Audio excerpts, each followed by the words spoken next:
తుర్కియే దేశంపై భారతీయుల్లో ఆగ్రహ జ్వాలలు రగులుతున్నాయి. 2023లో భయంకర భూకంపంతో అతలాకుతలమైన తుర్కియే దేశానికి భారత్ ఎంతగానో సహాయం చేసింది.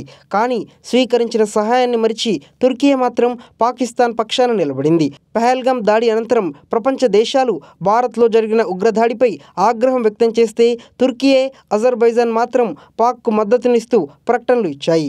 ఈ నేపథ్యంలో భారత్లో తుర్కియే దిగుమతులపై నిషేధం విధించాలని డిమాండ్లు పెరుగుతున్నాయి. బ్యాన్ తుర్కియే, బాయ్కాట్ తుర్కియే అంటూ సోషల్ మీడియాలో నెటిజన్లు పోస్టులు పెడుతున్నారు.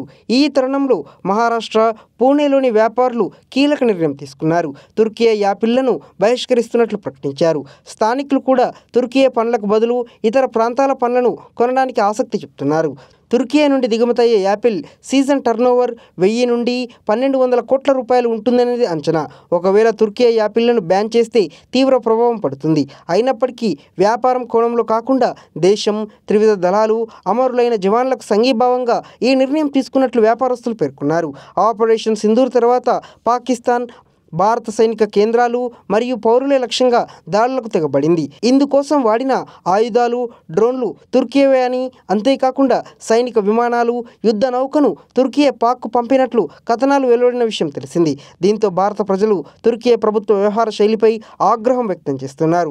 2023లో ఆపరేషన్ దోస్త్ పేరిట తుర్కియే ప్రజలకు భారత్ అండగా నిలిచింది. కానీ టర్కీ ప్రభుత్వం మాత్రం దౌత్య ద్రోహానికి పాల్పడింది. ఆ దేశాధ్యక్షుడు ఎర్డోగాన్ గతంలో అనేకసార్లు ప్రపంచ వేదికలపై కాశ్మీర్ విషయంలో భారత్పై నీలాప నిందనలు మోపారు.